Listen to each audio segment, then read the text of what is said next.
warahmatullahi wabarakatuh. Alhamdulillahi rabbil alamin. Wassalatu wassalamu ala asrofil anbiya wal mursalin Sayyidina wa maulana Muhammadin wa ala alihi wa ashabihi ajma'in. La hawla wa la quwwata illa billahil aliyyil azim. Amma ba'd. Para pemirsa yang berbahagia, hadirin hadirat yang dimuliakan Allah. Alhamdulillah, pada kesempatan yang baik ini saya berkesempatan untuk hadir kembali di dalam rangka mengisi kegiatan Majelis Ulama Indonesia Kabupaten Demak di bulan suci Ramadan pada tahun 1441 Hijriah. Dan alhamdulillah, untuk kesempatan hari ini insya Allah kami lanjutkan pembahasan yang terkait dengan buku Mabahis fi Ulumil Quran, yang pada kesempatan ini insya Allah akan kami sampaikan tentang ilmu Qasasul Quran. Jadi ilmu ini membicarakan tentang bagaimana Al-Quran memberikan gambaran kepada kita tentang kisah-kisah masa lampau, sehingga kalau kita secara definitif Qasasul Quran itu apa? Qasasul Quran adalah khobar-khobar, kisah-kisah, berita-berita Al-Quran tentang keadaan umat yang telah lalu dan kenabian pada masa lalu, keadaan negeri, serta menerangkan jejak kaum purba. Sehingga kalau kita bicara qasas secara bahasa mempunyai beberapa arti. Jadi qasas bisa berarti mencari jejak. Kemudian yang kedua, qasas juga bisa berarti mengikuti jejak. Kemudian yang ketiga, qasas juga berarti berita yang berurutan. Kemudian yang keempat adalah qasas berarti khobar dan keadaan tertentu. Jadi 4 pengertian secara bahasa ini sering dipakai ketika kita membicarakan Qasasul Quran.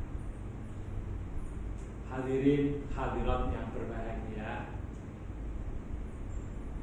ada macam-macam qasas dalam disiplin ilmu yang akan kita bicarakan ini. Yang pertama, Qasasul Anbiya, kisah para nabi. Banyak sekali kalau kita membaca Al-Quran, ada qasas tentang Nabi Adam, ada qasas tentang Nabi Nuh, ada qasas tentang Nabi Ibrahim, tentang Nabi Musa, tentang Nabi Isa, Nabi Muhammad Sallallahu Alaihi Wasallam. Nabi-nabi diterangkan di dalam Al-Quran.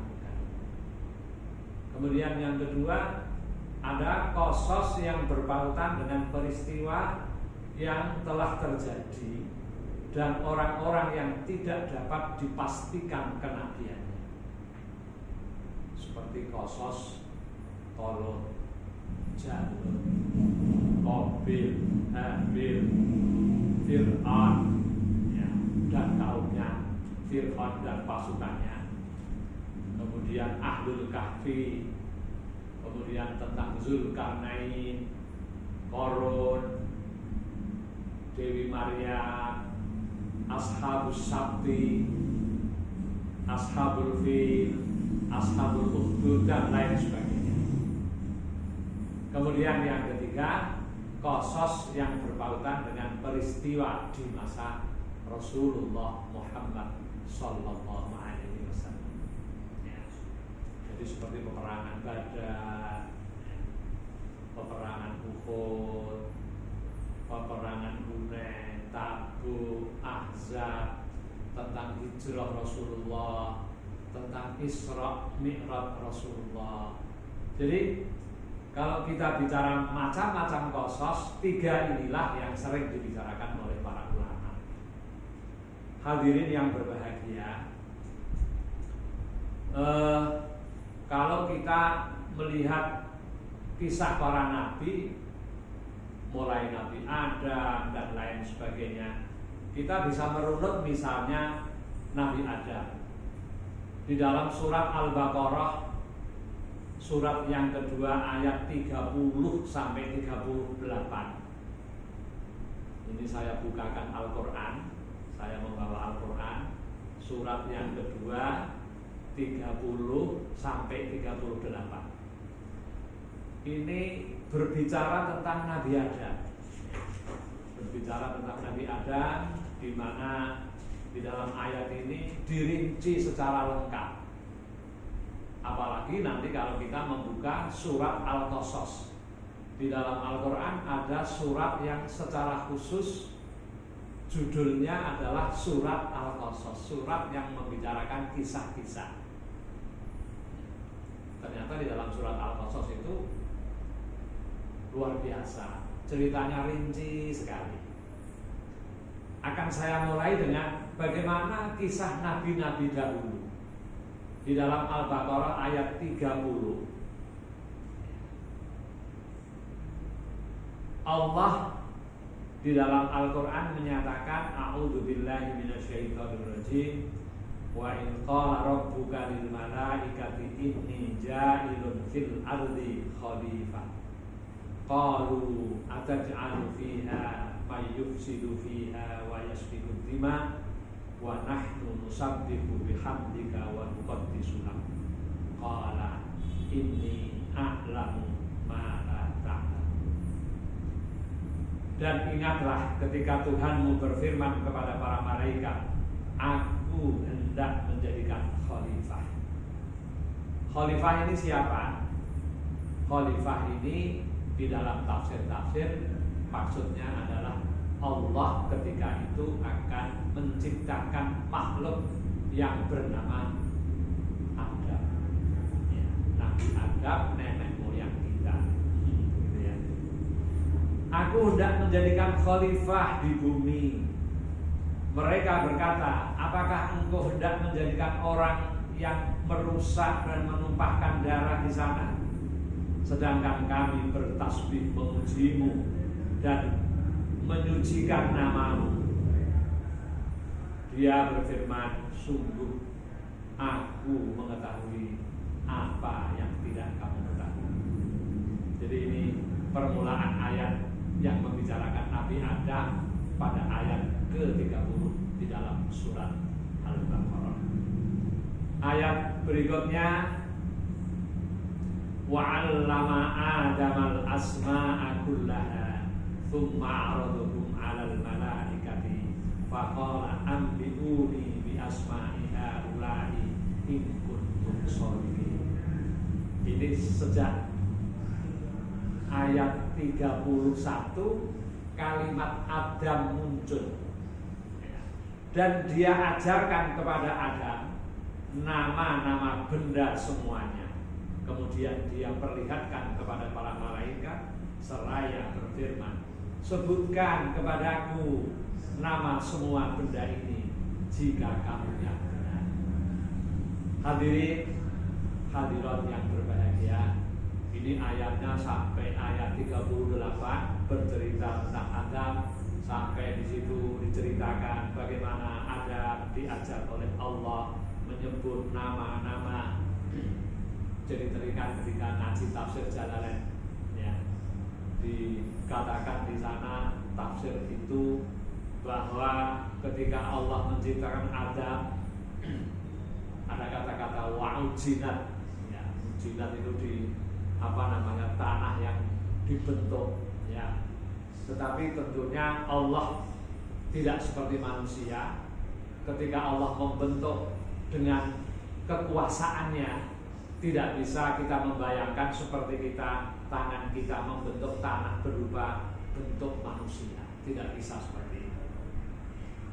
Selanjutnya di dalam ayat ini dikatakan bahwa kemudian panjang ceritanya ya, bahwa ternyata Adam diajar oleh Allah, wa 'allama Adam al-asma'a kullaha, nama-nama itu diajarkan Allah kepada Nabi Adam. Tsumma 'aradahum 'alal malaikah faqala anbi'uni bi asma'i haula in kuntum shadiqin. Sebutkan apa yang tadi sudah saya ajarkan kepada Adam. Sebutkan kalau kamu memang termasuk yang shadiqin. Qalu subhanaka la ilma lana illa ma 'allamtana innaka antal alimul hakim. Mereka menjawab, Maha suci Engkau, tidak ada yang kami ketahui selain apa yang telah Engkau ajarkan kepada kami. Sungguh Engkaulah yang maha mengetahui, Engkaulah yang maha bijaksana. Ini cerita Adam. Saya tidak menggambarkan semuanya ayat ini, karena nanti kalau kita gambarkan semua di dalam ayat ini akan panjang. Tetapi ini kisah-kisah yang ada di dalam Al-Quran yang tadi saya sebutkan. Yang pertama, pembagian qasasul Quran adalah kisah tentang Nabi Daud. Kemudian ada kisah tentang Nabi Nuh di dalam surat Hud ayat 25 sampai 49. Jadi cukup panjang ini ceritanya. Kemudian Nabi Idris tertera di dalam surat Maryam ayat 56 dan ayat 57. Nabi Hud tertera di dalam surat Al-A'raf ayat 65 sampai 72. Nabi Yunus, Nabi Lot, wah ini cerita Lot, kaum Sodomi. Cerita Nabi Musa, ini banyak ini tentang Nabi Musa ini karena berkaitan dengan Bani Israel. Banyak sekali berbicara Al-Quran tentang Nabi Musa. Kemudian Nabi Harun, Nabi Daud, Nabi Sulaiman, Nabi Ayub, Nabi Ibrahim. Nah ini tentang Nabi Ibrahim juga banyak sekali di dalam ayat-ayat Al-Quran. Jadi kisah para nabi ini tertera di dalam Al-Quran lengkap. Ada Nabi Ismail, Nabi Ishak, Nabi Saleh, Nabi Yakub, Yusuf, Yahya, Zakaria, Isa, dan tentang Nabi kita Nabi Muhammad Sallallahu Alaihi Wasallam. Oleh karena itu, para hadirin yang berbahagia, ini ilmu qasasul Quran. Yang pertama adalah qasasul anbiya, kisah para nabi. Zaman sekarang ini luar biasa kalau kita mau menengok sejarah di dalam kitab-kitab qasasul anbiya ini luar biasa. Artinya apa? Artinya banyak buku yang bercerita yang diambilkan sumbernya ini dari Al-Quran. Oleh karena itu, para hadirin hadirat, ya mari kita belajar sejarah para nabi, walaupun mungkin sudah sering. Jadi itu yang pertama. Yang kedua, saya ulang kembali, qasas yang berpautan dengan peristiwa yang telah terjadi dan orang-orang yang tidak dapat dipastikan kenabiannya. Seperti kalau Janut, Qabil, Habil, Fir'aun. Ini cerita-cerita ini ada di dalam Al-Quran. Jadi memang Al-Quran ini kalau kita rinci, yang berkaitan dengan sejarah hidup seseorang, baik nabi atau tidak nabi, sejarah hidup kaum-kaum dahulu, itu luar biasa banyak. Ya. Kalau kita bandingkan bagaimana banyak mana ayat-ayat yang berkaitan dengan hukum dan ayat yang berkaitan dengan kisah-kisah, jawabannya ayat yang berkaitan dengan kisah-kisah ini jauh lebih banyak. Ayat-ayat hukum itu hanya sekitar 150 lebih berapa begitu. Tetapi kalau kisah-kisah itu sangat banyak. Jadi dua ini yang tadi sudah saya ulang, dan yang ketiga adalah qasas yang berkaitan dengan peristiwa di masa Rasulullah Muhammad sallallahu alaihi wasallam. Peperangan Badar diceritakan, perang Uhud ya seperti di dalam surat Ali Imran, perang Hunain dan lain sebagainya. Pertanyaannya adalah apa sih faedahnya Allah mengemukakan qasas ini di dalam Al-Qur'an? Untuk apa sebenarnya? Para ulama menyatakan yang pertama ini terkait dengan dasar-dasar dakwah kepada agama. Agama Allah ini diperjuangkan oleh para nabi, syariat yang dibawa disampaikan oleh para nabi, supaya apa? Supaya umat pada waktu itu menjadi orang yang kokoh keimanannya kepada Allah. Jadi yang pertama, kisah-kisah ini, qasas ini di dalam rangka ini sebagai dasar dakwah di dalam agama. Yang kedua, mengokohkan hati Rasul dan hati umat Muhammad dalam meyakini Islam dan menguatkan kepercayaan para mukmin tentang datangnya pertolongan Allah dan hancurnya kebatilan. Jadi karena ayat Al-Quran ini turun kepada kanjeng Nabi Muhammad sallallahu alaihi wasallam, kanjeng Nabi dan umatnya tahu, sehingga kisah-kisah itu bisa menjadi pelajaran. Kisah-kisah itu bisa menjadi iktibar. Oh, kalau dulu Nabi Musa tantangannya seperti itu. Oh, dulu kalau Nabi Lot tantangannya berhadapan dengan umatnya seperti itu. Dan lain sebagainya dan lain sebagainya. Oleh karena itu yang kedua ini mengokohkan hati Rasul dan hati umat Muhammad. Dengan kisah ini kita akan tahu bagaimana tantangannya para umat terdahulu. Cerita tentang Nabi Nuh ya, sebelum jauh-jauh hari terjadi banjir bandang yang luar biasa. Di dalam cerita dikatakan Nabi Nuh membuat kapal ditertawakan oleh umatnya, oleh rakyatnya. Rakyat mencemooh. Tantangannya bermacam, termasuk kanjeng Nabi Muhammad SAW. Tantangannya luar biasa. Oleh karena itu, faidah qasasul Quran 2 sudah saya sampaikan. Yang ketiga, faidah qasasul Quran ini mengabadikan kisah-kisah dan usaha mereka para nabi. Sekaligus dengan demikian kita tahu bahwa para nabi yang diutus oleh Allah adalah benar.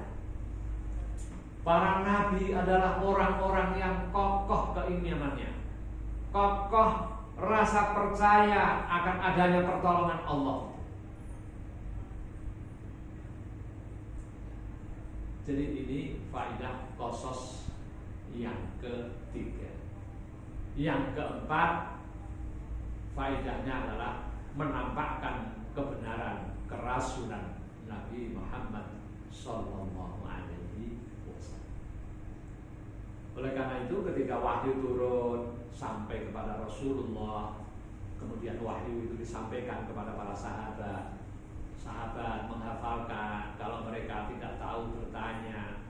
Sekaligus di dalam ayat yang turun itu ada kisah-kisah, sehingga umat Muhammad ketika itu, para sahabat ketika itu, lalu dengan itibar kisah-kisah para nabi dahulu, peristiwa-peristiwa dahulu, menjadi yakin bahwa Muhammad adalah Rasulullah. Muhammad selalu mendapat bimbingan Allah Subhanahu wa ta'ala. Yang kelima, faidah qasasul Quran ini sekaligus menyingkap kebohongan ahli kitab yang telah menyembunyikan isi kitab mereka yang masih murni. Orang-orang ahli kitab orang Nasrani dan orang Yahudi, mereka itu menyembunyikan isi kitab-kitab yang mereka punya, bahwa di akhir zaman nanti akan ada seorang laki-laki Arab suku Quraisy akan menjadi nabi terakhir. Oleh karena itu, dengan kisah-kisah ini, dengan qasasul Quran ini, kita akan tahu, dan pada waktu itu para sahabat tahu bahwa ternyata ahli kitab orang Yahudi dan Nasrani mereka berbohong. Yang terakhir, para hadirin hadirat yang berbahagia, apa sih faedahnya qasasul Quran? Qasasul Quran faedahnya adalah menarik perhatian pendengar. Jadi kalau kita membaca Al-Quran, lalu kita lihat ada kisah-kisah, ada cerita-cerita, ini menarik, ya, menarik. Kita ingin membaca terus kisahnya bagaimana selanjutnya, kisahnya bagaimana selanjutnya. Jadi kisah para nabi tersebut menjadi informasi yang sangat berguna bagi upaya meyakini keimanan. Sebab iman kepada para nabi merupakan keharusan bagi umat Islam. Kita umat Islam meyakini bahwa salah satu hal yang penting adalah meyakini, mengimani adanya para nabi dan kitab-kitab. Oleh karena itu, kisah para nabi tersebut menjadi informasi yang sangat penting, yang sangat berguna bagi upaya meyakini keimanan kita. Oleh karena itu, luangkan waktu kita membaca kisah-kisah di dalam Al-Quran, ya. Sebab kita yakin, ya, kita harus membaca itu di dalam rangka menambah keimanan kita. Kisah para nabi juga bisa dijadikan tauladan bagi kehidupan seseorang. Oleh karena itu, di dalam mempelajari kisah ini tentunya harus ada semangat bahwa kisah-kisah nabi ini untuk kita sampaikan kepada umat, kepada masyarakat, kepada kaum muslimin khususnya, kepada umat manusia pada umumnya. Karena apa? Karena dengan keteladanan para nabi, kesabaran para nabi, perjuangan para nabi yang gigih ketika mereka berdakwah li'ilahi kalimatillah, itu teladan yang luar biasa. Dan sekaligus di dalam hal persoalan seperti ini, lalu kita bisa mengidolakan mereka. Kalau kita cerita Nabi Yusuf, di samping orangnya tampan, ganteng, kita tahu Nabi Yusuf adalah seorang nabi yang bijak.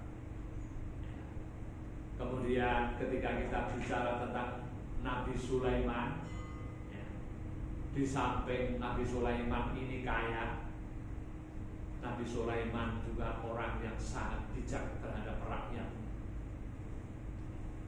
Ketika kita bicara Nabi Musa, seorang nabi yang handal, ya, gagah perkasa, siap maju di dalam peperangan.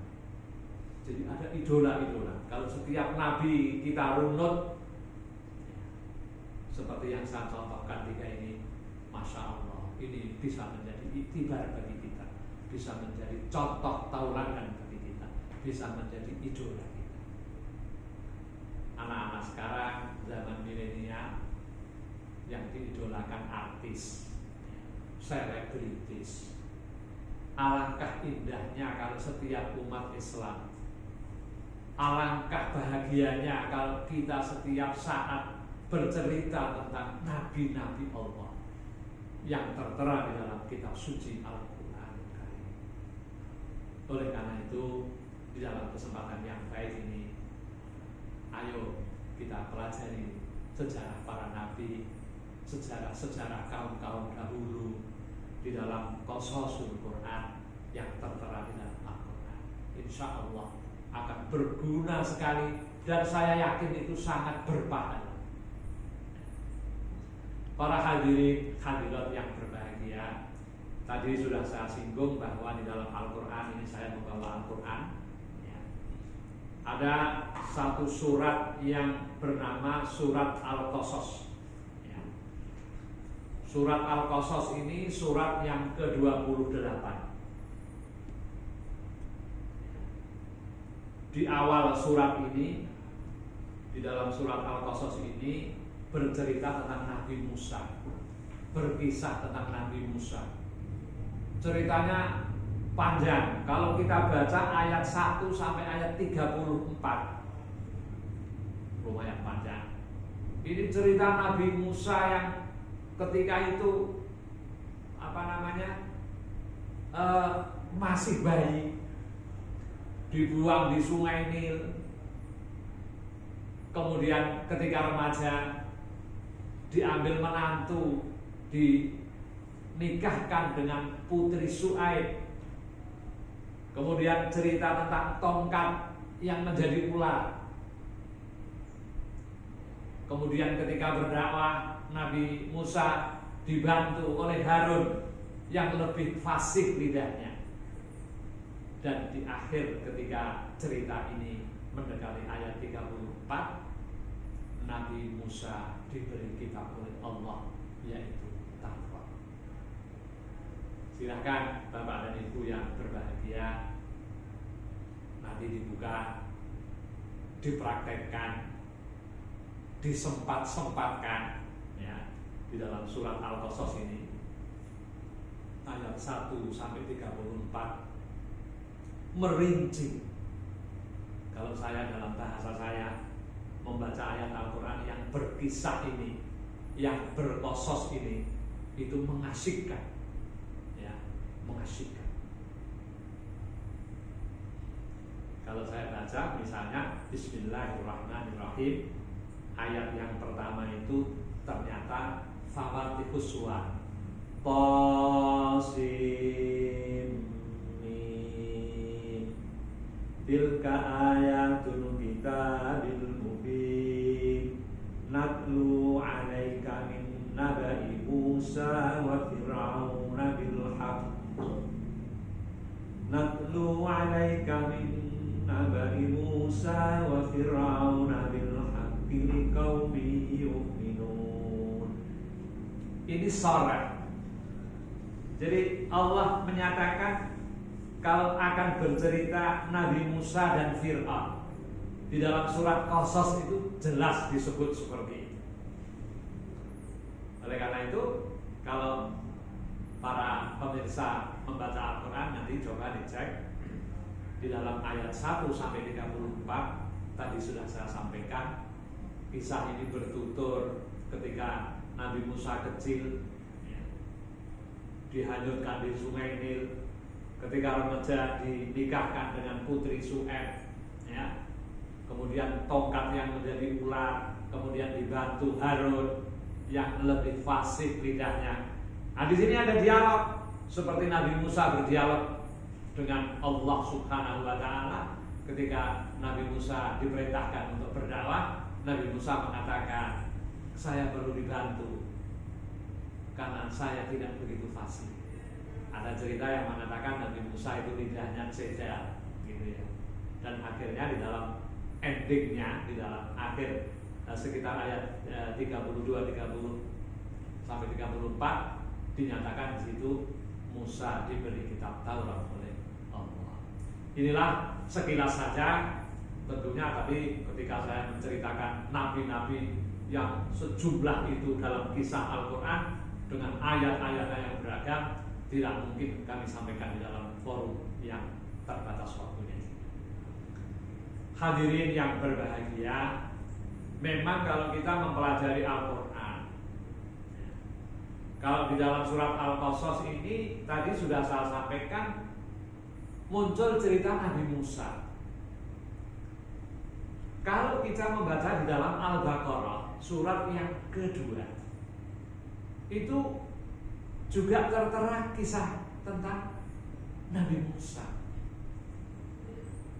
Nah, berarti ayat Al-Quran yang Al-Baqarah ini juga bercerita Nabi Musa, surat Al-Qasas juga bercerita tentang Nabi Musa. Loh, kalau begitu pertanyaannya adalah, loh, kalau begitu kisah itu berulang-ulang. Iya. Di dalam Al-Quran ada cerita-cerita yang berulang disebut. Untuk apa? Apakah ada hikmahnya? Kata para ulama, hikmahnya diantaranya yang pertama, menandaskan kebalaghan Al-Quran dalam bentuk sastra yang paling tinggi. Di antara keistimewaan balaghah ialah menerangkan sebuah makna dalam berbagai susunan kata-kata yang indah, kata-kata yang cantik, kata-kata yang berpuisi, ya. Puisi. Makanya ada yang mengatakan Al-Quran itu puitis sekali, sastranya tinggi. Nah, ini untuk mengetahui sastranya tinggi ini kalau nggak mengerti bahasa Arab ya tidak mungkin. Makanya saya dulu ketika pondok itu ada kawan yang ketika membaca ayat Al-Quran itu menangis. Saya yang waktu itu santri baru bertanya, mengapa panjenengan baca Al-Quran kok menangis? Dia menjawab, saya membaca Al-Quran menangis karena saya tahu maknanya, saya tahu tafsirnya, saya merasakan betapa indahnya ayat ini, maka sampai saya menangis. Ayat Al-Quran ada berita gembira, tetapi ayat Al-Quran juga ada berita yang memberikan ancaman kepada orang yang melanggar aturan Tuhan. Orang yang melanggar aturan Allah diancam dengan siksaan yang pedih, siksaan yang dahsyat. Kalau orang membaca, tahu artinya, merasa dirinya dilumuri dosa yang banyak, tentunya akan menangis dia. Oleh karena itu, mari di dalam kesempatan ini kita belajar ayat-ayat suci Al-Quran, kita belajar bahasa Arab, kita belajar terjemah, kita belajar tafsirnya, supaya firman Allah yang diturunkan kepada Nabi Muhammad ini menjadi betul-betul pedoman dalam hidup kita. Jadi pedoman kita Al-Quran nomor 1. Oleh karena itu, kembali kepada persoalan qasasul Quran, mengapa kisah-kisah itu diulang-ulang? Hikmahnya yang pertama adalah menandaskan kebalaghan Al-Quran. Balaghahnya tinggi, ya. Keindahan bahasanya luar biasa puitis. Kemudian yang kedua, faedahnya kisah-kisah dalam Al-Quran diulang-ulang menampakkan kekuatan ijaz. Jadi Al-Quran ini dalam bahasa Arab, tetapi orang Arab tidak mampu dia membuat seperti Al-Quran. Artinya apa? Kekuatan ijaz itu kekuatan yang melemahkan orang lain. Manusia menjadi lemah ketika dia mencoba meniru seperti ayat Al-Quran. Jadi hikmah yang kedua itu. Kemudian yang ketiga, menekankan perhatian penuh kepada qasas tersebut dan mengulang-ulang adalah sebagai takkid. Takkid itu menekankan. Jadi kalau tadi saya singgung cerita Nabi Musa di Al-Baqarah ada, kemudian muncul lagi di dalam surat Al-Qasas, itu takkid, menekankan, ditekankan, supaya apa? Supaya kita ini perhatian. Mengapa cerita Musa kok diulang? Kita perhatian, ada apa? Apa maksudnya Allah mengulang kisah Nabi Musa? Di dalam Al-Baqarah ada, di dalam Qasas ada. Kemudian yang keempat, karena berbeda tujuan. Jadi diulangnya kisah ini di beberapa surat karena Allah mempunyai tujuan-tujuan tertentu, terutama ketika ayat itu diturunkan kepada Kanjeng Nabi Muhammad sallallahu alaihi wasallam, Supaya apa? Supaya umatnya ketika itu, para sahabatnya, masyarakat pada waktu itu ketika turun qasas yang berulang, supaya menjadi perhatian bagi mereka. Karena apa? Allah menurunkan ini karena berbeda tujuannya dengan ketika menceritakan yang awal ketika diterima wahyu melalui malaikat Jibril tersebut. Oleh karena itu, para hadirin hadirat, luar biasa kalau kita bicara tentang qasasul Quran. Kita sebagai kaum muslimin umat Nabi Muhammad SAW sudah tentu tidak hanya membaca Al-Quran, mengkaji Al-Quran, mencari tafsirnya, mempelajarinya, tidak hanya aspek hukum saja yang kita pelajari, tetapi aspek-aspek qasas, aspek-aspek kisah-kisah yang luar biasa banyaknya perlu juga kita pelajari, perlu juga kita kaji. Karena apa?